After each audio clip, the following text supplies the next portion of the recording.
Hey guys what's up, I hope you are all doing well. मेरा नाम विवेक कुमार है। मैं आप सभी का पीएससी जर्नी चैनल पर स्वागत करता हूं। आज है 2 फरवरी 2024। आज का जो न्यूज़ है वो बहुत ज़्यादा इंपॉर्टेंट होने वाला है, क्योंकि कल का जो दिन था वो बहुत ही एक तरह से कह सकते हैं इम्पॉर्टेंट दिन था। क्योंकि कल था 1 फेब 2022 और 2024। और हर साल 1 फेब को हमारे देश में जो वित्त मंत्रालय है, वित्त मंत्री जी के द्वारा बजट रिलीज़ किया जाता है। तो उसी चीज़ को लेकर के कल का दिन इम्पॉर्टेंट हो जाता है। लेकिन इस साल लोकसभा का चुनाव होने की वजह से ये वाला जो बजट जो रिलीज़ किया गया है उसको इंटरिम बजट कहते हैं। इंटरिम बजट वह बजट होता है जिसमें जो रूलिंग पार्टी होती है, जिसकी सरकार होती है, वो बड़े बड़े घोषणा नहीं कर सकती, क्योंकि आने वाले टाइम पे मई में इलेक्शंस होने वाले हैं लोकसभा के। अगर वो बड़े बड़े इलेक्शन अगर बड़े बड़े वादे करने लगे या घोषणा करने लगे तो उससे जो अपोजिशन पार्टी है उसके जीतने के चांसेस एकदम ना के बराबर हो जाएंगे। इसलिए म्यूचुअल अंडरस्टैंडिंग से सभी पार्टियों के द्वारा ये डिसाइड किया गया है कि जिस साल भी चुनाव रहेगा उस साल रूलिंग पार्टी के द्वारा इंटरिम बजट में कोई भी बड़ी घोषणा नहीं की जाएगी। ये ध्यान रख सकते हैं। और जिस साल लोकसभा का चुनाव रहता है उस साल दो बजट रिलीज़ किए जाते हैं, ये भी बात ध्यान रखिएगा। पहला बजट होता है जिसको हम इंटरिम बजट कहते हैं, जो कि 1 फरवरी को ही आता है। और दूसरा बजट जो होता है वो चुनाव के बाद आता है, जिसको जनरल बजट कहते हैं, जिसमें कायदे से जो भी सरकार बनेगी वो बड़ी बड़ी घोषणा कर सकती है आने वाले सत्र को लेकर के। तो ये ध्यान में रख सकते हैं सभी लोग बात। तो कल का दिन इम्पॉर्टेंट था। बाकी सुबह में एक बजट का ऑलरेडी मैंने क्लास ले लिया है, जहाँ पे बेसिक चीज़ें, बहुत सारी चीज़ें मैंने आपको बेसिक तरीके से बजट को लेकर के समझाया है। जो जो टर्म्स वगैरह यूज़ होते हैं बजट में, इकोनॉमिक फैक्टर से सारी चीज़ें आपको डिस्कस की है। तो उसको जा करके जिन्होंने नहीं देखा है गो थ्रू कर लीजिएगा। सुबह 8 बजे उसकी क्लास हुई थी। आज हम लोग अभी जो है वो हम लोग आज का करंट अफेयर कवर करेंगे। ये थोड़ा सा ध्यान से समझते हुए चलेगा। तो पहला न्यूज़ ऑब्वियस सी बात है किससे रिलेटेड है, वो आपका बजट से ही रिलेटेड है। सुबह में हम लोग ने डिटेल में सारी चीज़ें कवर की थी। यहाँ पे हम लोग फैक्चुअल चीज़ें कवर करते हुए चलेंगे, तो थोड़ा सा ध्यान से समझते हुए चलेगा। दोनों क्लासेस देख लीजिए तो अच्छे से आपका ये वाला बजट जो पोर्शन है वो आपका बहुत अच्छे से क्लियर हो जाएगा। इसके अलावा आपको कहीं पे भी गो थ्रू करने की ज़रूरत नहीं है। ये नोट्स को ही आप रिव्यू कर लीजिएगा, जो कि सफिशेंट है। और वैसे भी ये इंटरिम बजट जो है वो आपके एग्ज़ाम को लेकर के, अगर आप पीपीएससी का एग्ज़ाम देने वाले हैं तो प्रीलिम्स पॉइंट ऑफ व्यू से थोड़ा बहुत इंपॉर्टेंट हो सकता है, लेकिन मेंस पॉइंट ऑफ व्यू से बहुत ज़्यादा इंपॉर्टेंट नहीं है। क्योंकि मेंस का आपका जो एग्ज़ाम होगा वो आपका एग्ज़ाम इस साल के अंत में होगा मेंस का, और उस केस में जनरल जो बजट आपका लॉन्च किया जाएगा वो बहुत ज़्यादा इंपॉर्टेंट होगा। तो उसको बहुत अच्छे से सजेस्टिव वे में, एनालाइज वे में, कॉन्सेप्चुअल वेस में उसको स्टडी करना बहुत ज़्यादा ज़रूरी है, ना कि इस वाले बजट को। इसमें बस फैक्चुअल चीज़ें आपको समझते हुए चलनी है, वो भी ओवरव्यू आपको लेकर के चलना है। आइए स्टार्ट करते हैं। तो बेसिकली अगर हम लोग बजट की बात करें तो बजट हमारे संविधान में बजट जैसा वर्ड कहीं देखने को नहीं मिलेगा। हमारे संविधान के आर्टिकल 112 में एनुअल फाइनेंशियल स्टेटमेंट के बारे में आपको जानने को मिलेगा, जिसको दूसरे शब्दों में हम बजट कहते हैं। तो इस वर्ष की मुख्य बातें क्या क्या है, आइए इसके बारे में जानते हैं। तो यहाँ पे जो प्रेजेंट किया जाता है वो बेसिकली फाइनेंस मिनिस्टर के द्वारा किया जाता है, जो कि निर्मला सीतारमन के जो द्वारा जी के द्वारा 6वां या 6वां यहाँ पे आपका केंद्रीय बजट यहाँ पे पेश किया गया है। इस वर्ष का थीम याद रखिएगा, बहुत इंपॉर्टेंट है, विकसित भारत बाई 2047। 2047 तक भारत को विकसित करने को लेकर के यह थीम रखा गया है इस वर्ष का बजट को लेकर के। इस वर्ष जो घाटा देखने को मिलेगा, राजकोषीय घाटा की बात कही जा रही है। सुबह मैंने इसको बहुत अच्छे से समझाया है। राजकोषीय घाटा तमिलनाडु एनसीईआरटी बुक के रेफरेंस से लेकर के मैंने आपको चीज़ें समझाई है। तो सुबह वाले लेक्चर जिन्होंने नहीं देखा है उसको जाकर के गो थ्रू कर लीजिएगा। बजट का ओवरव्यू आपको पूरा समझ में आ जाएगा कि बजट क्या था, जो इंटरिम बजट जो पेश किया गया है। तो 2024-25 की अगर मैं बात करूं तो राजकोषीय घाटा 5.8% के मुकाबले सकल घरेलू उत्पाद का 5.1% अनुमानित है। तो एस्टिमेट यहाँ पे किया गया 5.1%, किसके अगेंस्ट में 5.8%, जो कि 2023-24 में था। इस वर्ष आपको 5.1% देखने को मिलेगा। तो ये घटाव, ये ग्राफ जो है, मैंने सुबह भी बताया था, ये ग्राफ जो आपको देखने को मिलेगा, ये ग्राफ जो आपका आपको ऐसे देखने को मिलेगा। ग्राफ जो है डाउनफॉल में देखने को मिलेगा राजकोषीय घाटा का, जो कि एक अच्छी बात है। ठीक है, तो इसको थोड़ा सा आप समझ सकते हैं। बाकी अगर मैं इसके बाद आगे बात करूं तो यहाँ पे आप देख सकते हैं कोई भी परिवर्तन नहीं देखने को मिलेगा। आयात शुल्क से संबंधित कोई बदलाव नहीं देखने को मिलेंगे। 2024 का जो फाइनेंशियल ईयर था उसमें टोटल खर्चे थे, है ना, कुल व्यय की अगर मैं बात करूँ तो वो 44.90 लाख करोड़ रुपए था। तो ये थोड़ा सा आप ध्यान रख सकते हैं, आंकड़े थोड़ा सा ध्यान से समझते हुए चलिएगा। टोटल एक्सपेंडिचर कितना था, 44.90 लाख करोड़ रुपए है। और टोटल जो रिसिप्ट है, यानी जितना हमें प्राप्त हुआ है, सरकार को जो प्राप्त हुआ है 2024 के सत्र में, तो वो 27.56 लाख करोड़ देखने को मिलेगा। तो इसका जो डिफरेंस है वो आपका क्या कहलाएगा, वो आपका एफडी कहलाएगा, राजकोषीय घाटा। और इसका डिफरेंस कितना आएगा, 16.8 लाख करोड़ रुपए। अगर आपने सुबह की क्लास आपने देखी होगी तो आपको बहुत अच्छे से समझ में आ जाएगा ये 16.8 लाख करोड़ कहाँ से आया है। तो इसको थोड़ा सा समझते हुए चलिएगा। राजकोषीय घाटा क्या कहलाता है, देखिए एक होता है बजट एस्टिमेट, एक होता है फिजिकल डेफिसिट। तो इसको थोड़ा सा समझते हुए चलेगा, बजट डेफिसिट और फिजिकल डेफिसिट दोनों में ज़मीन आसमान का अंतर होता है, तो इसको समझ सकते हैं। ठीक है, दोनों में क्या डिफरेंस होता है, बजट डेफिसिट क्या कहलाता है, जितना प्राप्त हुआ और जितना खर्च हुआ, दोनों का जो डिफरेंस होता है वो बजट डेफिसिट कहलाता है। और फिजिकल डेफिसिट में क्या होता है, जितना हमारा खर्च हुआ है। ठीक है, फिजिकल डेफिसिट क्या होता है, जो हमारा बजट डेफिसिट होगा, जो हमारा बजट घाटा होगा, और ऊपर से जितना हम सरकार के द्वारा जो बोरो किया जा रहा है, जो लाइबिलिटीज़ है, वो जो रिस्पॉन्सिबिलिटीज़ है, जो ऋण है, वो भी जोड़ करके मिला करके वो आपका राजकोषीय घाटा कहलाता है। ठीक है, तो ये बेसिकली समझ जाइएगा, इसको फिजिकल डेफिसिट कहते हैं।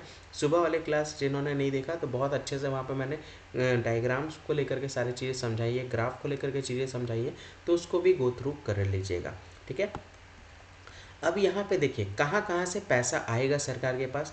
तो यहाँ आप देख सकते हैं, तो लाइबिलिटीज़ 28% देख सकते हैं, इनकम टैक्स से आप देख सकते हैं 19% आएगा पैसा, जीएसटी को लेकर के 18% आएगा, कॉरपोरेशन टैक्स 17%, जो कंपनीज वगैरह जो टैक्स पे करती है, नॉन टैक्स रिसिप्ट से 7% आएगा, और अदर से 10%। तो ये सब वो डिपार्टमेंट है जहाँ से बेसिकली पैसे जो होंगे वो सरकार के पास आएंगे।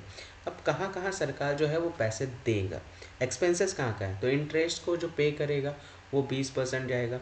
स्टेट को जो शेयर दिया जाता है टैक्सेस और ड्यूटीज़ को लेकर के, वो 20% देखने को मिलेगा।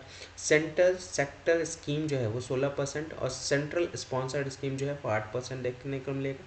फाइनेंस कमीशन की बात करूँ तो 8% आप यहाँ पे देख सकते हैं, बाकी अदर जो है वो 27%। तो यहाँ पे आप देख सकते हैं इतना जो है वो सरकार के खर्चे हैं, जहाँ पे वो सरकार जो है वो पैसे देता है, और यहाँ से सरकार जो है वो पैसे कलेक्ट करते हैं।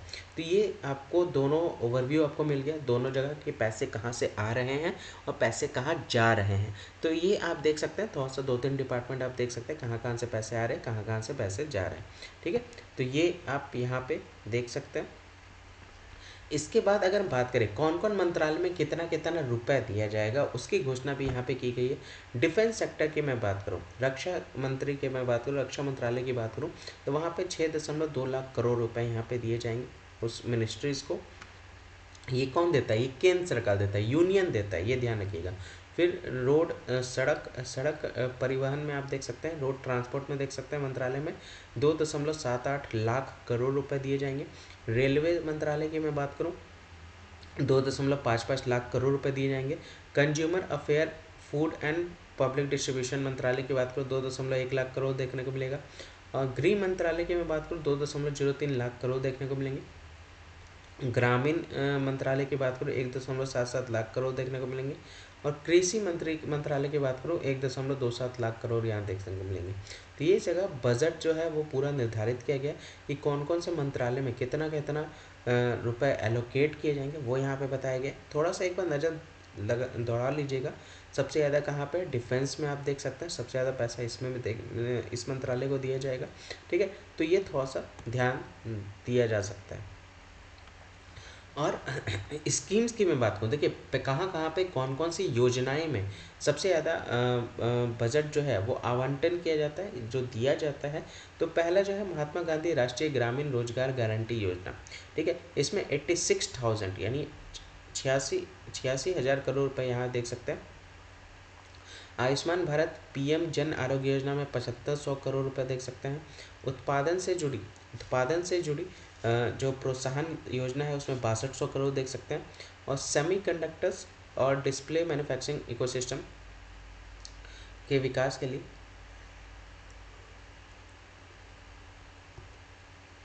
6900 करोड़ रुपए यहाँ पे एलोकेट किए जाएंगे, यानी आवंटन किए जाएंगे। तो ये सारे आप देख सकते हैं, ये सब जो योजनाएं हैं इसमें कि सरकार की तरफ से इतने इतने जो रुपए हैं वो आवंटन किए जाएंगे, ये ध्यान रखिएगा, ठीक है। सबसे ज़्यादा कहाँ पे है, तो सबसे ज़्यादा महात्मा गांधी राष्ट्रीय ग्राम, ध्यान बस आपको ध्यान देना है सबसे ज़्यादा कहाँ पे है, इस चीज़ को बस थोड़ा सा ध्यान रखते हुए चलिएगा, कहाँ पे किस किस योजना में किस किस मंत्रालय में सबसे ज़्यादा जो है सरकार जो है वो एलोकेट कर रही है जो बजट है, वो आप थोड़ा सा ध्यान रख सकते हैं, ठीक है। इसके आगे अगर मैं बात करूं, देखिए रेवेन्यू रिसिप्ट जो है वो इस बार बढ़ गया है, राजस्व प्राप्ति को बढ़कर 30 लाख करोड़ रुपए हो गए हैं। वित्त वर्ष 24-25 में 27 लाख करोड़ की तुलना में अगर मैं बात करूं तो अगर 24-25 के कंपेयर किया जाए तो 27 लाख करोड़ यहाँ देखने को मिलेगा।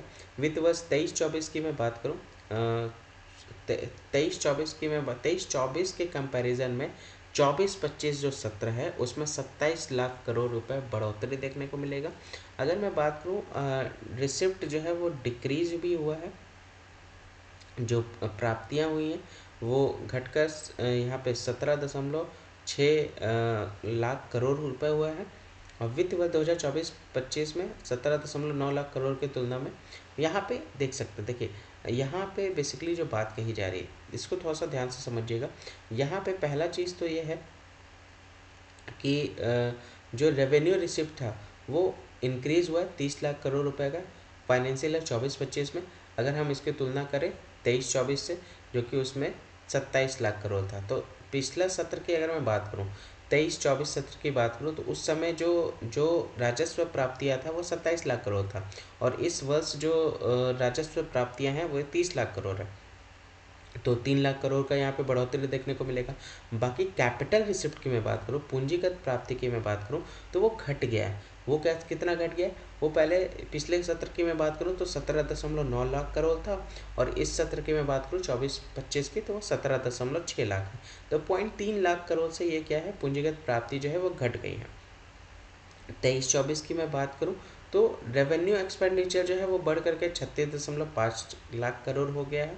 लेकिन देखिए यहाँ पे जो अगर 24-25 के कंपैरिजन की मैं बात करूं तो रेवेन्यू एक्सपेंडिचर की बात कही जा रही है, यानी राजस्व व्यय जो है बढ़कर 36.5 लाख करोड़ हो गई है।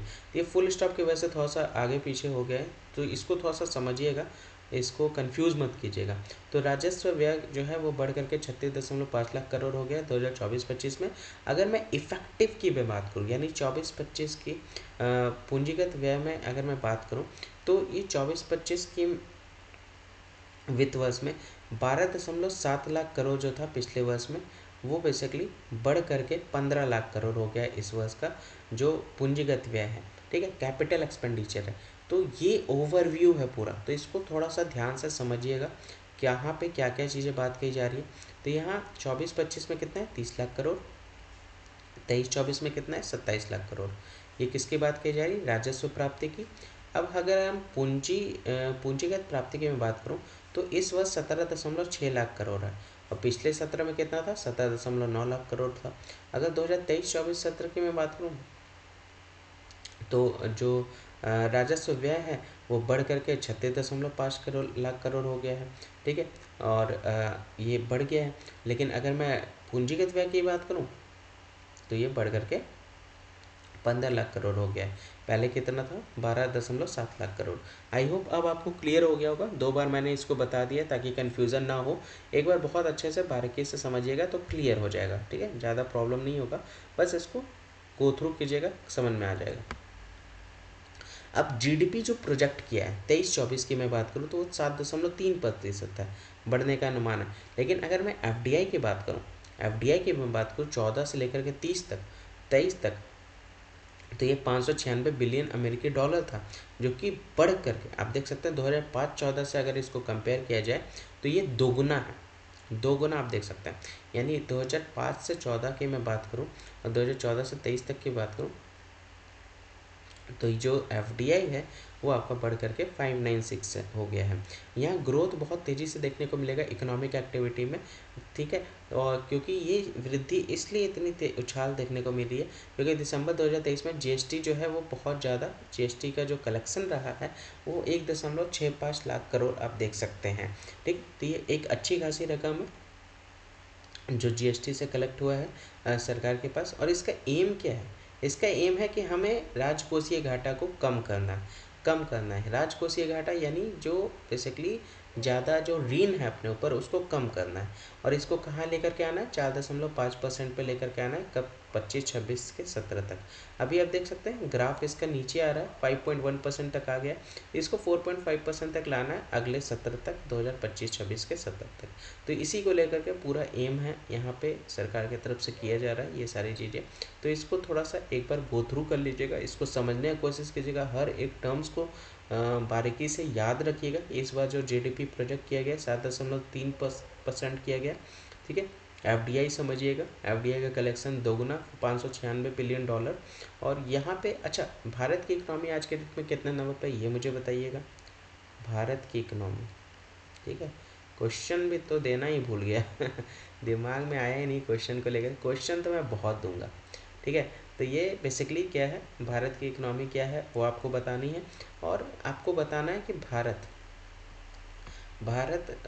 नेट जीरो कार्बन इमिशन को लेकर के किस वर्ष बोला है, टारगेट रखा कि इस साल हम कार्बन का उत्सर्जन हमारे देश से जीरो हो जाएगा, वो आपको बताना है, ठीक है। ये दूसरा नंबर आपको, ये दो क्वेश्चन सुबह वाले क्लास में मैंने बताया बजट वाले में, तो इसको थोड़ा सा ध्यान से समझिएगा। और इसकी घोषणा जो है वो उसने भारत ने कब की थी वो भी मुझे बताइएगा, किस जगह पे की थी और उस जगह पे क्या हो रहा था उसके बारे में मुझे बताइएगा। किस जगह भारत ने ये प्रण लिया था कि नेट जीरो कार्बन इमिशन वो करके रहेगा, वो आपको बताना है, ठीक है। 3 क्वेश्चन यहाँ से दे दिया मैंने।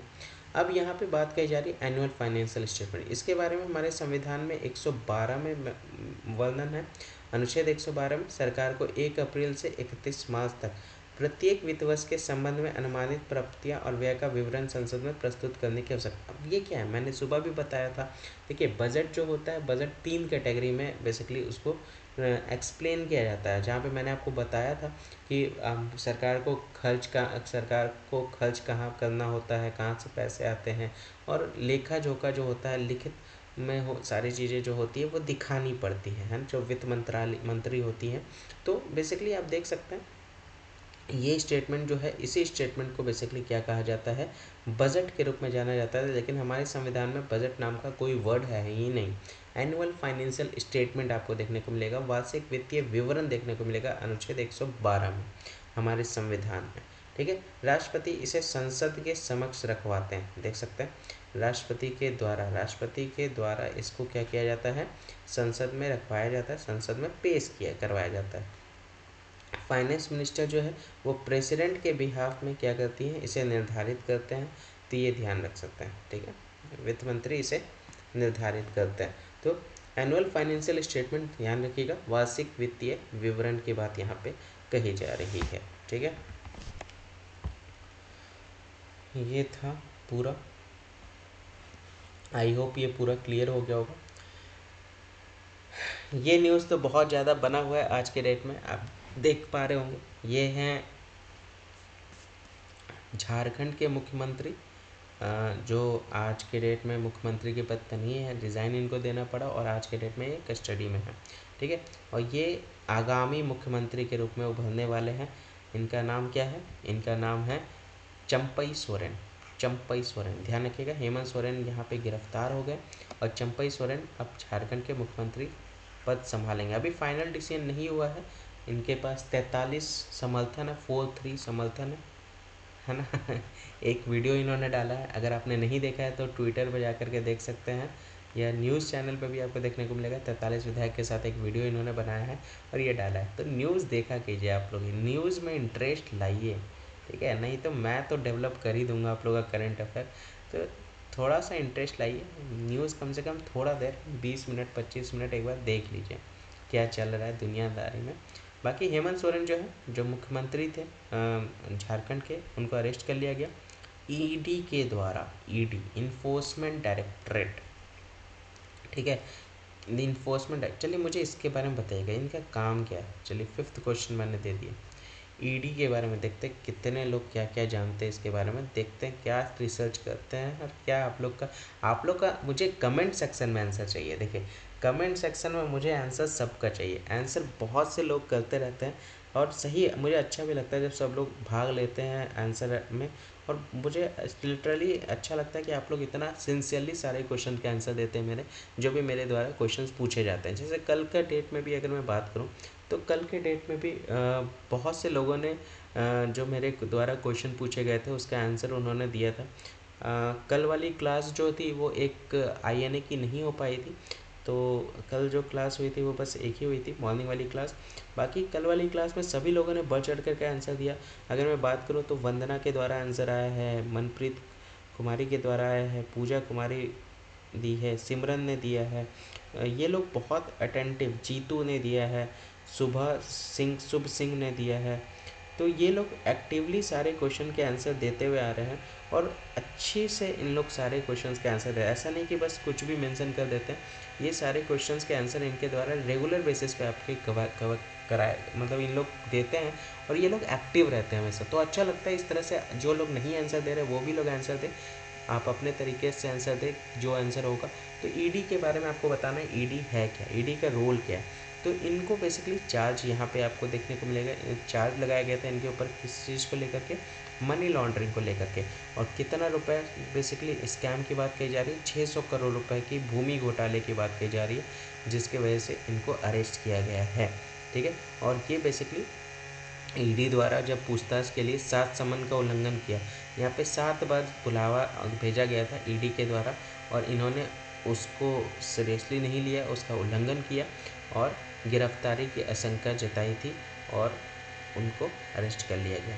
ठीक है, चंपई सोरेन जो ट्रांसपोर्ट मिनिस्टर बेसिकली हैं, परिवहन मंत्री और सत्तारूढ़ झारखंड मुक्ति मोर्चा के दिग्गज नेता चंपई सोरेन झारखंड के नए सीएम के रूप में पदभार संभालने के लिए तैयार है। तो अभी फ़िलहाल फाइनल नहीं हुआ है, लेकिन यही चेहरा है जो बेसिकली तय किया जा रहा है कि ये अगले मुख्यमंत्री के रूप में होंगे झारखंड के। ठीक है, तो ये ध्यान रखिएगा, चंपई सोरेन आप यहाँ पे देख सकते हैं।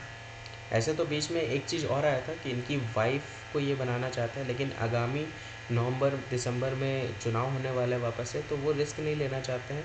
तो इस चीज़ को लेकर के अभी वाइफ को स्टेप बैक रखा गया, नहीं तो आज के डेट में उनका नाम आगे रहता है। चलिए मुझे बताइएगा इनके वाइफ का नाम क्या है। बहुत न्यूज़ में ये भी बनी हुई कि देखते हैं कितने लोग आंसर दे रहे हैं। आंसर तो मैं इसी बहाने आप लोग का ना गूगल करवाऊँगा मैं पता नहीं आप लोग बोलते भी होंगे सर कितना क्वेश्चन देते हैं, कोई बात नहीं, इसी बहाने आप लोग रिसर्च तो करेंगे। देखिए झारखंड की बात कही जा रही, झारखंड पूर्वी भारत का हिस्सा है और ये बहुत सारे झरने यहाँ पे देखने को मिलेगा। जैन मंदिर यहाँ पे पारसनाथ हिल, यहाँ का सबसे ऊंचा जो हिल है वो पारसनाथ हिल है। जैन लोगों का टेम्पल है यहाँ पे। Elephant, tigers Birla national park में बहुत देखने को मिलेंगे। ठीक है, कैपिटल रांची है। 17वीं सेंचुरी में यहाँ पे जगन्नाथ टेम्पल देख सकते हैं। हिंदू का झारखंड वॉर मेमोरियल है। टैगोर हिल है रांची। बिहार से ये 15 नवंबर 2000 को अलग हुआ था। स्टेट बर्ड जो है वो कोयल है। डिस्ट्रिक्ट 24 है और फ्लावर की बात करूँ तो पलास है। High court Jharkhand high court है। ठीक है, तो ये देख सकते हैं, ये झारखंड का मैप आपके सामने है। यहाँ बिहार इस बॉर्डर के साथ टच कर रहा है, उत्तर प्रदेश टच कर रहा है, छत्तीसगढ़, उड़ीसा, वेस्ट बंगाल, ये 5 राज्य हैं जिसके साथ ये बाउंड्री जो है, बॉर्डर जो है वो शेयर करता है। इसकी कैपिटल की मैं बात करूँ तो यहाँ रांची है। रांची बिरसा मुंडा एयरपोर्ट यहाँ पे आप देख सकते हैं, रांची का एयरपोर्ट का नाम है। और यहाँ पे हजारीबाग, चतरा, पलामू, कोडरमा, सिमडेगा, गुमला, सिंहभूम, पश्चिमी सिंहभूम, पूर्व सिंहभूम, तो ये सब दुमका वगैरह आप देख सकते हैं, ये सब भारत के जिला में होते हैं। यहाँ देवघर आप देख सकते हैं, देवघर बहुत प्रसिद्ध स्थल है। किस लिए जाना जाता है देवघर, चलिए ये भी मुझे बताइएगा। देवघर 7 क्वेश्चन दे दिया आप लोग को, देवघर किस लिए जाना जाता है वो मुझे बताइएगा। ठीक है, Deoghar is famous for fishing, बहुत फेमस बहुत फेमस चीज़ है यहाँ पे, बताइएगा मुझे। देवघर वर्ल्ड हेल्थ ऑर्गेनाइजेशन की बात की जा रही है, वर्ल्ड WHO। अगला न्यूज़ जो है वो WHO है।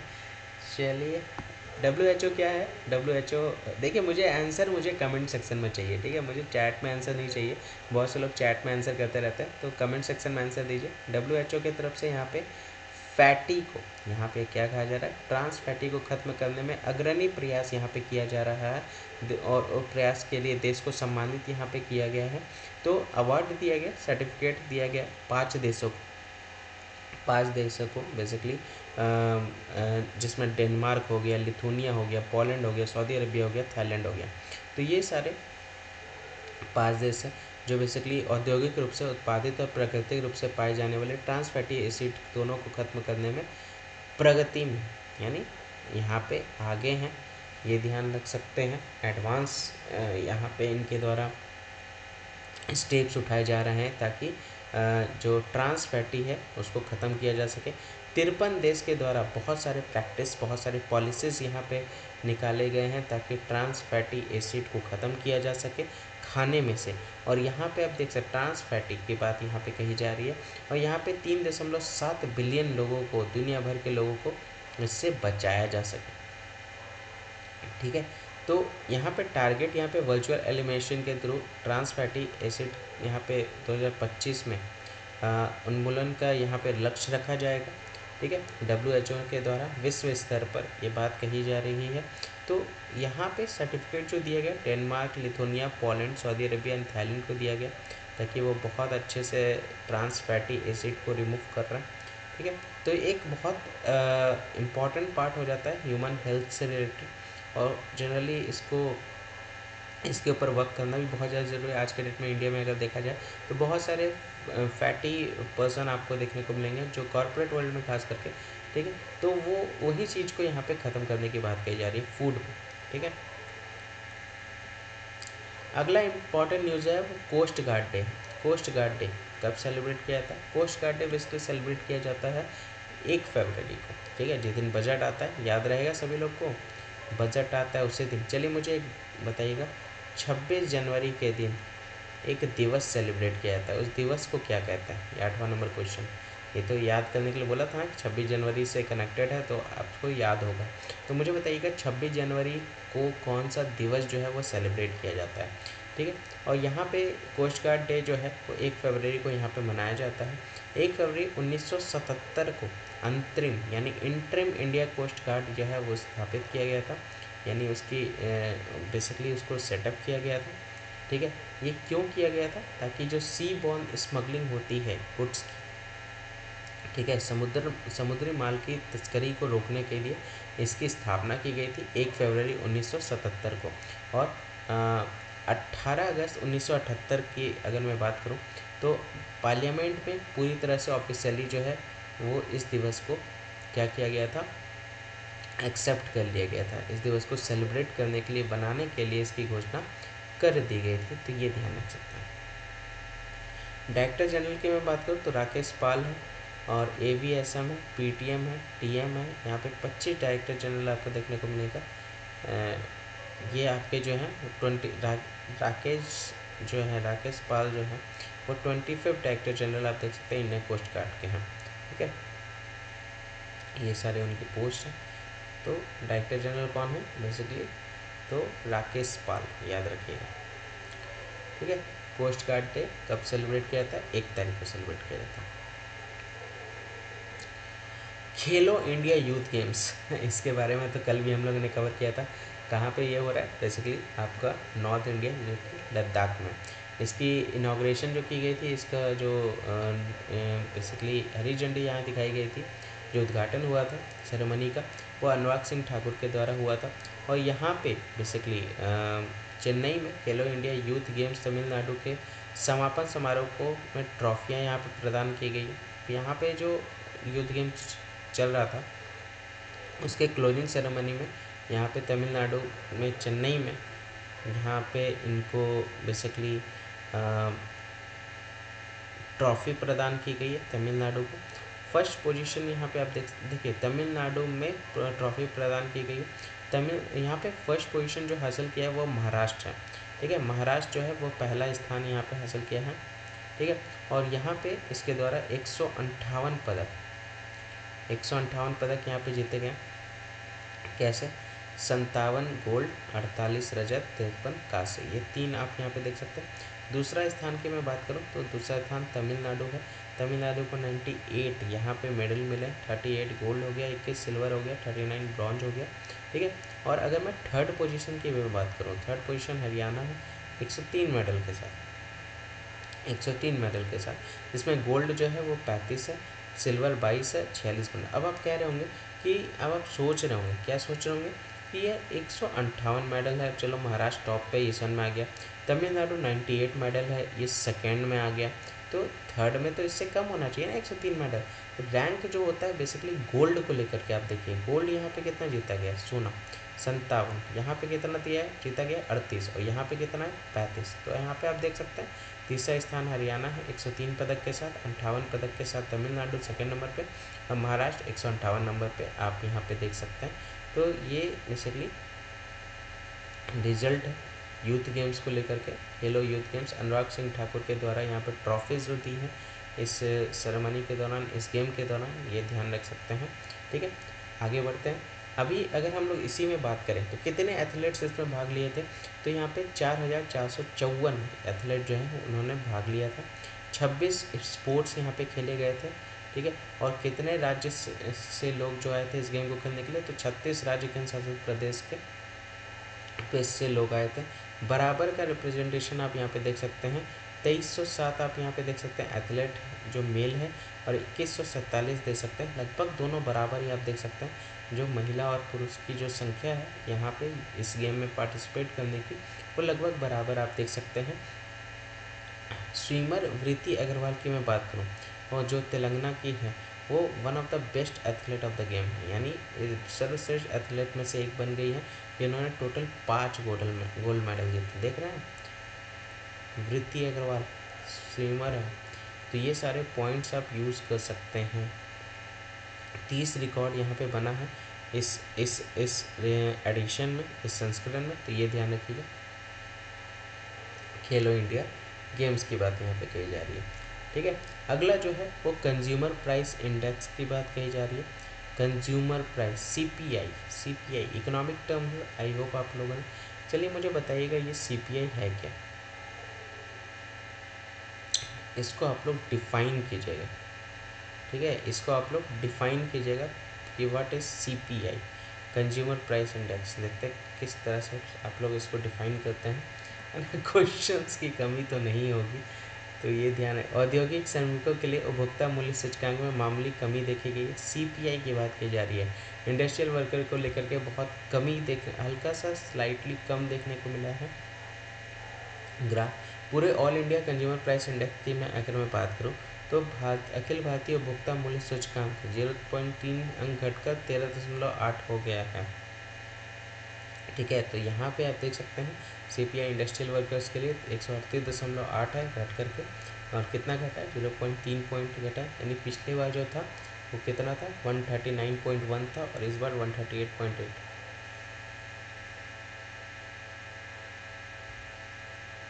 यहाँ पे आप देख सकते हैं मार्किंग की मैं बात करूँ तो यहाँ पिछले महीने की तुलना में 0.22% गिरावट दर्शाता है। ये मार्किंग की मैं बात करूँ तो यहाँ पे फूड और बेवरेज ग्रुप जो है वो यहाँ पे खाद्य और पेय पदार्थ समूह ने सूचकांक पर गिरावट के दबाव में सबसे अधिक योगदान दिया है, ठीक है। फूड एंड बेवरेज यहाँ देख सकते हैं कंज्यूमर प्राइस इंडेक्स में सबसे ज़्यादा डाउनवर्ड प्रेशर आपको देखने को मिलेगा इंडेक्स का। ईयर ऑन ईयर इन्फ्लेमेशन यहाँ देखने को मिलेगा, महंगाई देख सकते हैं वो 4.91% आप यहाँ पर रहा है, जो कि कम है प्रीवियस मंथ से। जो प्रीवियस मंथ जो था वो 4.98 था। तो महंगाई की मैं बात करूँ तो पिछले मंथ के कंपैरिजन में ये मंथ जो है वो सस्ता आपको देखने को मिलेगा इस साल की अगर बात करें तो। ये थोड़ा सा इम्पोर्टेंट न्यूज़ हो जाता है, इनका नाम बताइए। इनका नाम है परीक्षा, ठीक है। यहाँ पे इनको प्रीति रक्षक, सॉरी परीक्षा क्या है, वो तो ब्रिलियंट स्टूडेंट थी, याद आ रहा है, पढ़ा था ना हमने, याद आ रहा है कि पढ़ा, भूल गए सब लोग। चलिए बताइए, पूछता हूँ आप लोग से, एक दो दिन पहले ही तो पढ़ाया था। वर्ल्ड की सबसे ब्रिलियंट स्टूडेंट का नाम बताना, पढ़ाया। वर्ल्ड ब्रिलियंट स्टूडेंट, कौन है वो आपको बताना है, और वो कहाँ से बिलोंग करती है, किस जगह से वो बिलोंग करती है, रहने वाली कहाँ की है, वो मुझे बताइएगा। तो प्रीति रजक को इंडिया आर्मी का पहला महिला सूबेदार यहाँ पे बनाया गया, और एक तरह से इन्होंने ऐसी नींव रख दी प्रीति रजक जो है, जो रैंक ऑफ सूबेदार के पद पे ज्वाइन की है इंडियन आर्मी को। अब वो अपने प्रॉयस जो उनकी शूटिंग है, जो ट्रैप शूटिंग, ठीक है, ट्रैप शूटिंग में अपने कौशल के लिए प्रसिद्ध है। उन्होंने 19वें एशियाई खेलों में ट्रैप महिला टीम स्पर्धा में रजत पदक अर्जित किया था। तो सिल्वर मेडल यहाँ पे उनके द्वारा जीता गया था 19 एशियन गेम में, ठीक है। सूबेदार रजक का जो प्रमोशन है यहाँ पे, सूबेदार रजक की पदोन्नति भारतीय सेना की योग्यता और समान अवसरों के प्रति प्रतिबद्धता को उजागर करती है, ठीक है, जो देश भर में महिलाओं को प्रेरित करता है। तो ये सारे बहुत इंपॉर्टेंट पॉइंट्स हैं, इसको आप हेल्प कर सकते हैं अपने आंसर राइटिंग में यूज़ करने को लिए। देखिए मेरी आंसर राइटिंग, मैं रोज़ आपको एक क्वेश्चन देता हूँ, जो लोग नए हैं मैं उनको बता दूँ, मैं रोज़ उनको क्वेश्चन देता हूँ टेलीग्राम पे। तो जो लोग आंसर नहीं दे रहे हैं वो आंसर देना स्टार्ट करें, जो लोग आंसर देंगे उनको सारी चीज़ें प्रोवाइड की जाएगी। तो इसको थोड़ा सा ध्यान में रख सकते हैं,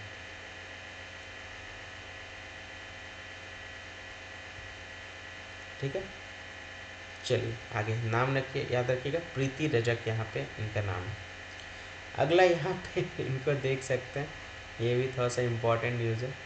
ये हैं यूपीएससी के नए सदस्य। यूपीएससी का नाम तो सुना होगा, यूपीएससी के सदस्य के रूप में पद और गोपनीयता के शपथ ली।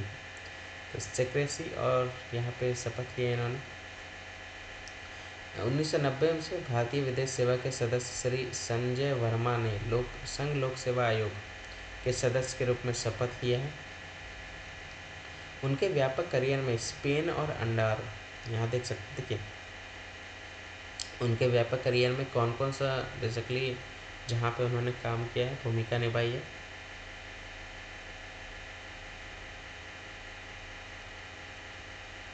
तो भूमिका बेसिकली उनके द्वारा निभाई गई है स्पेन में, कंबोडिया में, फिर इथोपिया में, जिबूटी में और अफ्रीकन यूनियन में।